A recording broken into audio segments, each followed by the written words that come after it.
Hello and welcome to the Musicians Weekly, volume 33.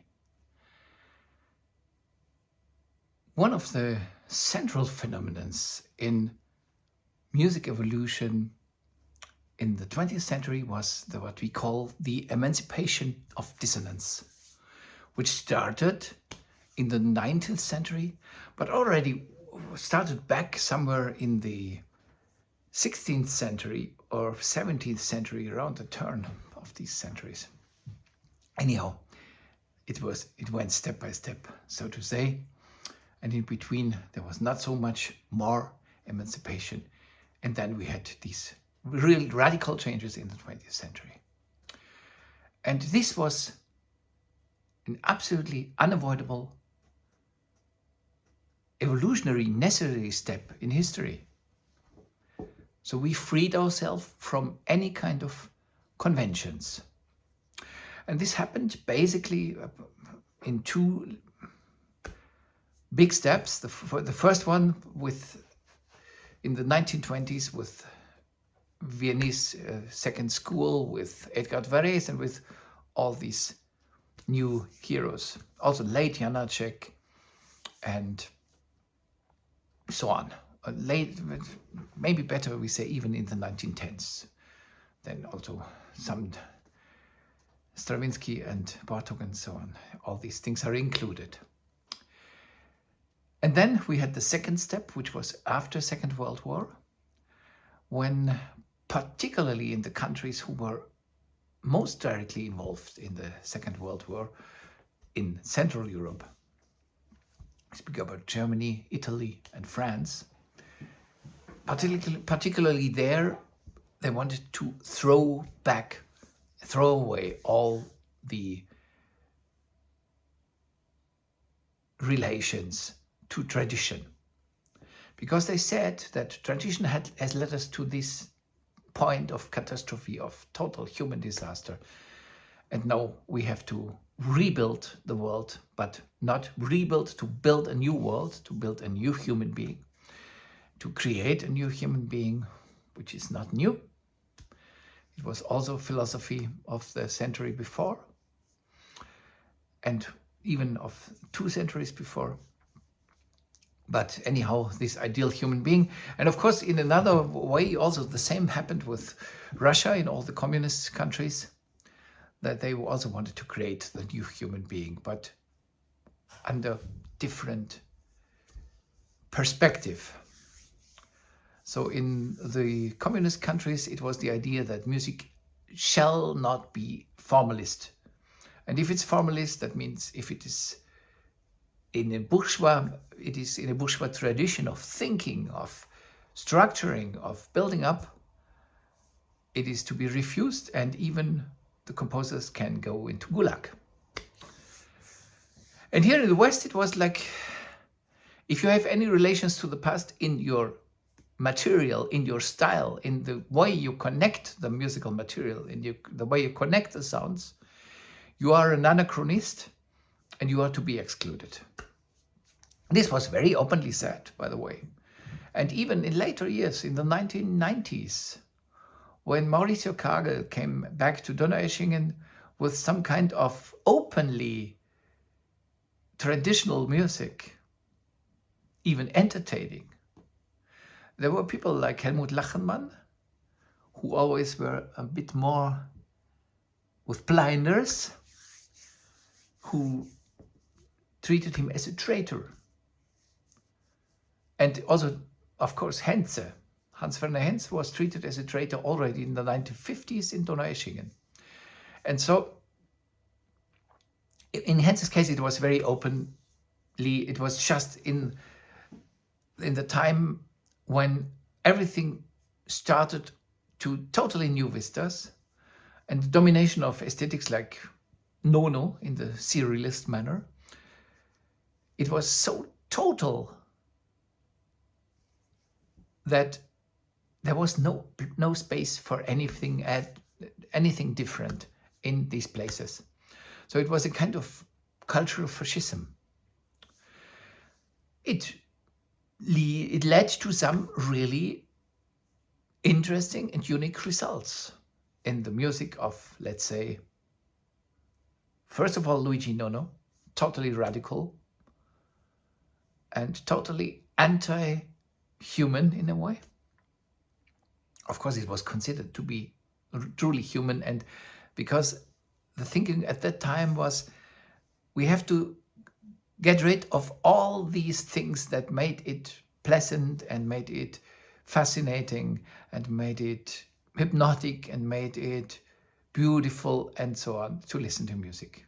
So Nono was this kind of new existentialism which wanted to be totally pure.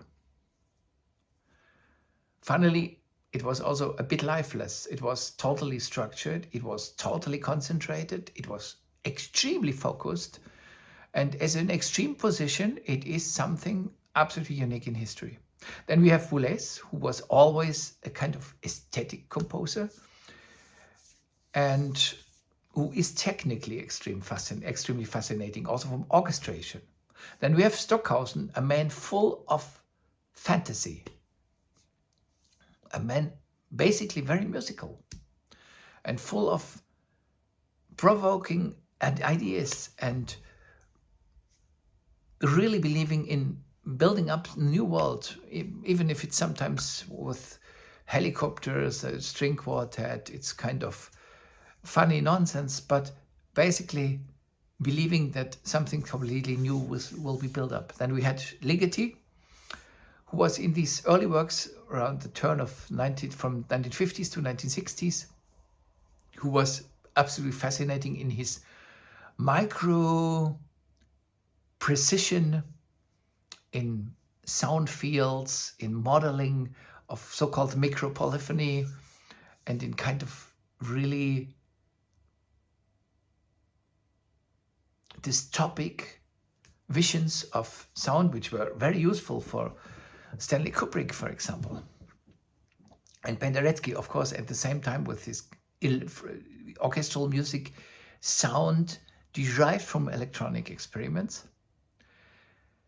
So all these things at the time were extremely important. Xenakis with this total aggression and brutality and real panorama of warfare and of torture. All these things were needed. They were extreme positions. Not all of these composers were on the same level of intensity in the later years. Penderecki, for example, he totally lost his belief in this kind of progress music. And so he became a kind of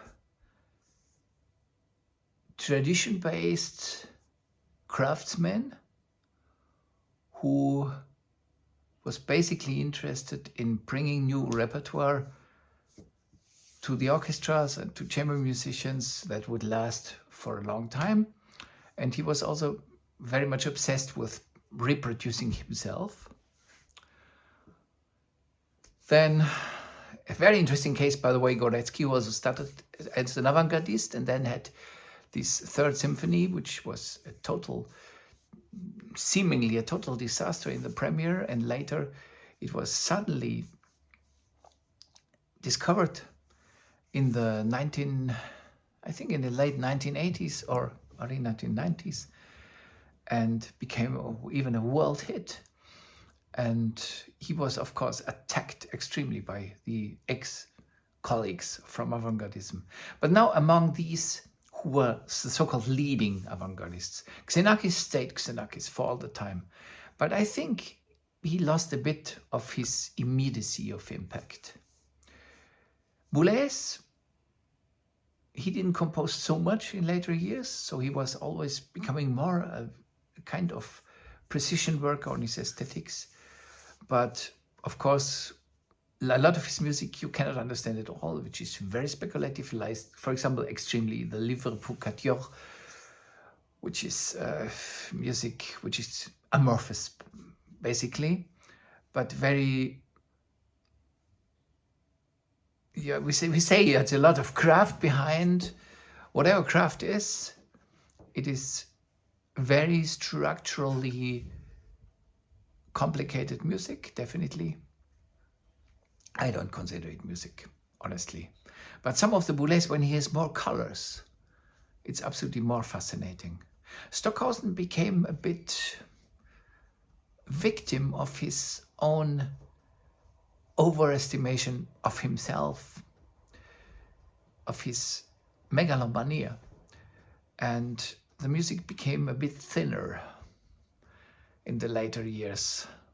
Many people interpreted this as a kind of ripening. Ligeti included some more classicist features, but always stayed an enemy of expressivity. In this sense, a totally typical modernist. And Nono, he found some depth. We really have to say that in Nono's late works, there is some real existential depth, which in the beginning it was more fanatism, and later it became a bit more soulful, even in the totally atonal way, which he always preferred. But most of these things are extremely dissonant if we take apart things like the later Penderecki, such thing. It's extremely dissonant, and it lives from this sensual attack of dissonance. Now, we know that we can get used to everything if we live under particular conditions. And so there are many listeners who always listen to this so-called avant-garde music and become so accustomed to dissonant sound, so that they feel it even like kitsch if something consonant appears and if there is some beauty. But as the pendulum goes, the pendulum was totally to the left, totally in the field of dissonance, and then it went to the other side. And then there came the so-called neo-romanticists, which were very suppressed, for example, in the United States for a long time, but the movement was there the strongest, even more than in the Baltic countries. In the Baltic countries, it was very much individually who became that, and it was very much annotated with religious ideas. In the United States of America, it was simply a trend to become a neo-romanticist, like Aaron J. Kernis, for example. And the neo-romanticism became this kind of also nostalgic music, which tells us in a way that the world should be a paradise. We have to turn back to the masters, and we will find a better more human world in the past. But it's not the future, so it's a problem. And of course, it was a division that went through the whole music world then. The dominance of the dissonant avant-garde was broken and is still today.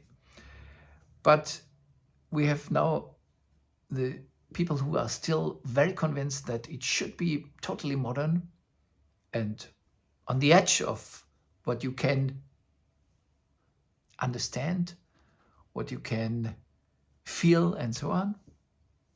And the other think, no, this is against human being. We have to go back. Now, we cannot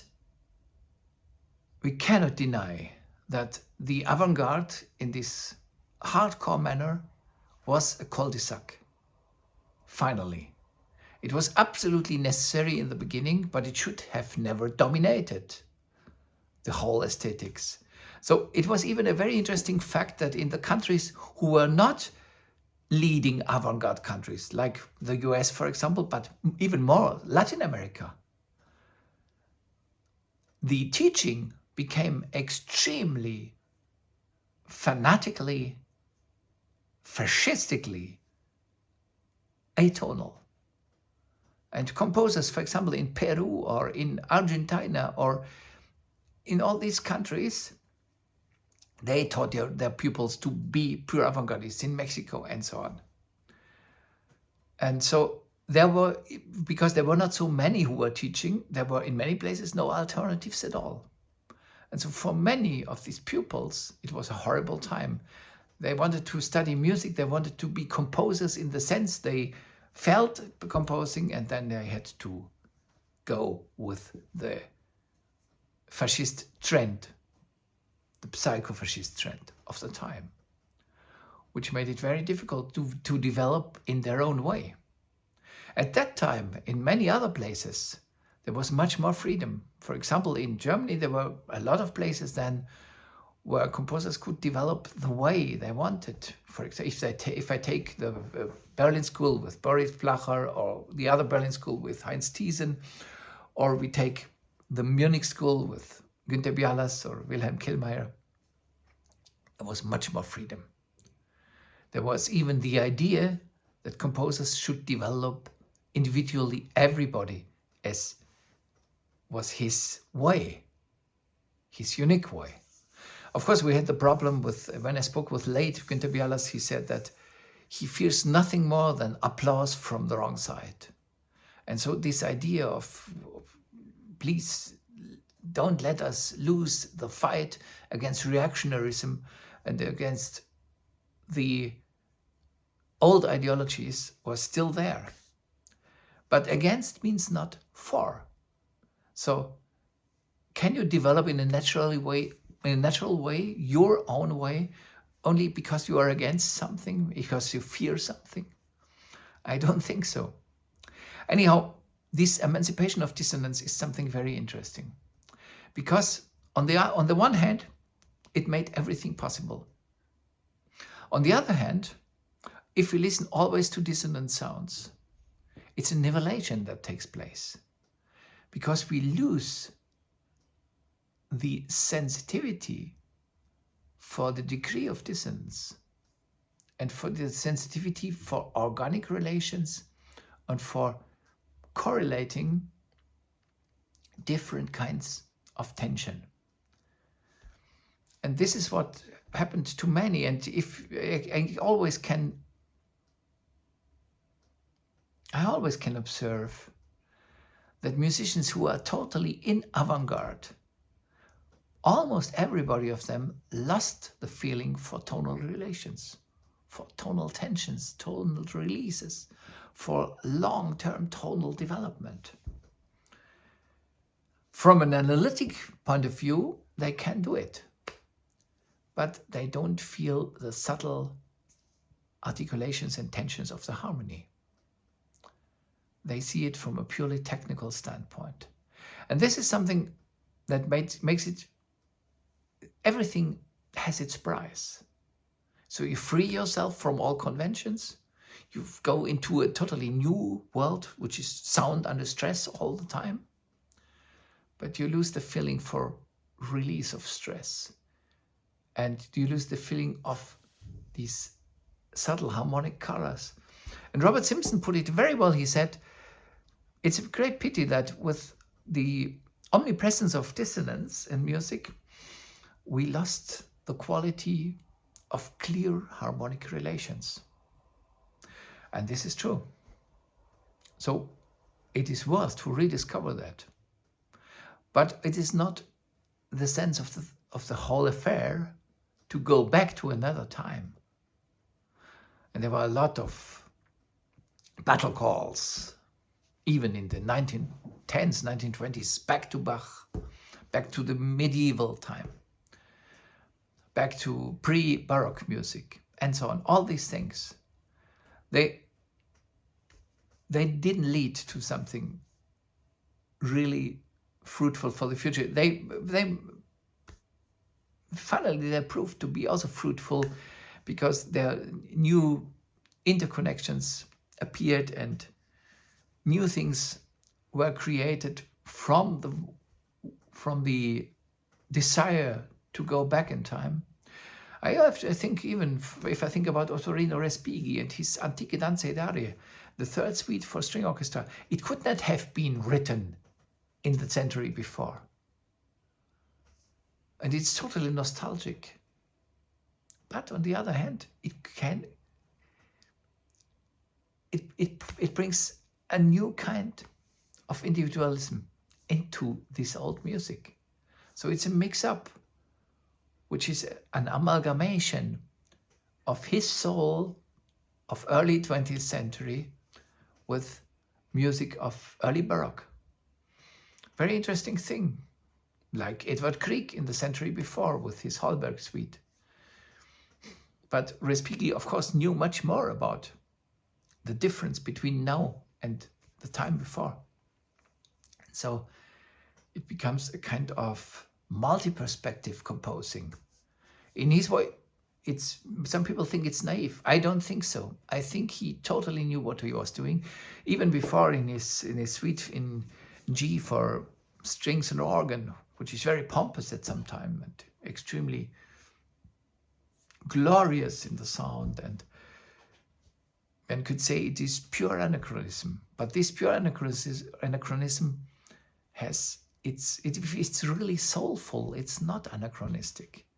It's another kind of cultural interconnection and cultural dialogue even.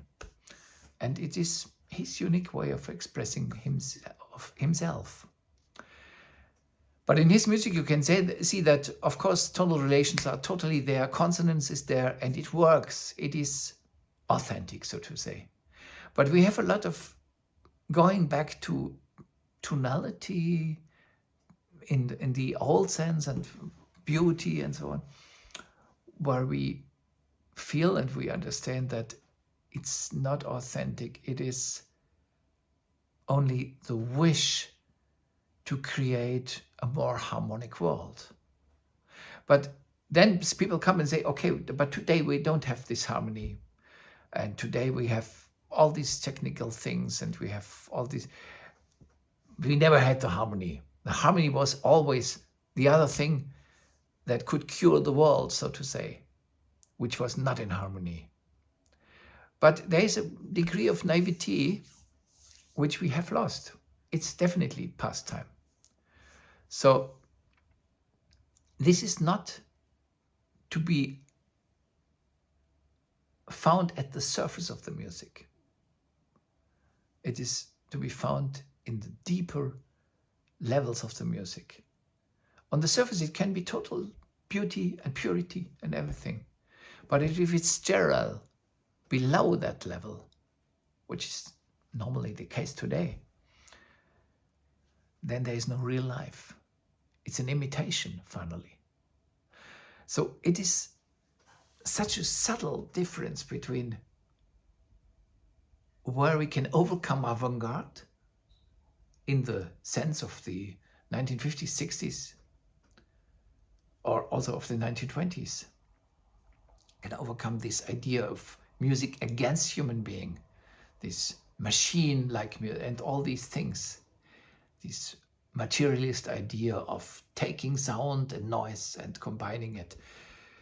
Now, the soul comes in again, the expressivity, everything that was the essence of music always before. It returns. It was, for a long time, it was just there in rock music and in fusion music and in all these things. There was a very soulful way of making music in a very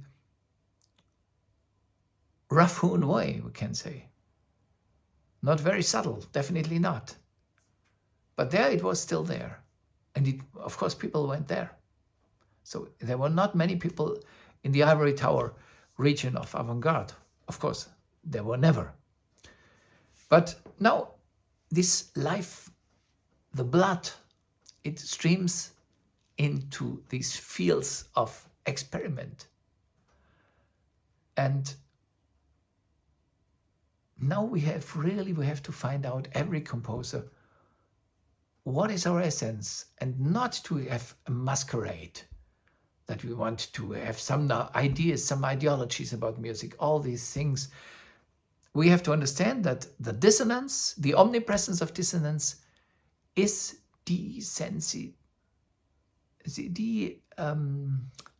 what's the word?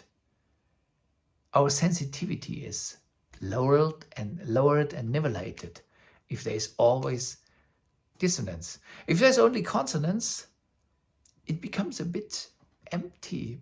So we need this kind of dissonant traits in the music. The pure consonance, it was a thing at the time of Renaissance music. There were also dissonances, but they were in a very fine manner and in a very, pleasing is not the right word, in a very noble manner always. So today we have other dissonances and they have their right to be there. But we have to find a totally new way of articulating ourselves freely in this universe of dissonant and consonant sounds. And some composers are there. But most composers, even today, think they have to take sides with more populist approach, so to say, or more anti-populist approach. And to free yourself from that and just to go your way, which is undefined in advance. You don't know where you will lead to. So you don't look left and right to orientate yourself. You look left and right to stay open and to be translucent for everything. But you believe that you will find the new vistas, and you don't need slogans for that. You don't need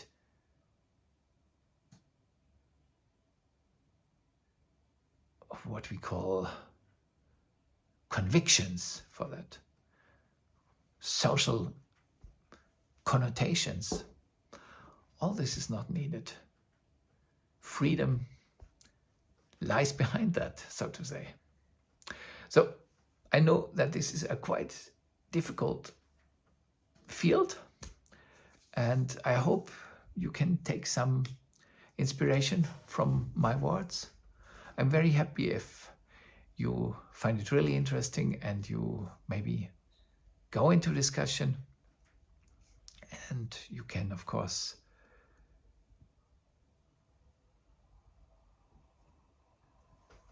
subscribe to my channel, and then we will reach more and more people and can bring some new perspectives into the music world. And I thank you for listening and see you next time. Bye.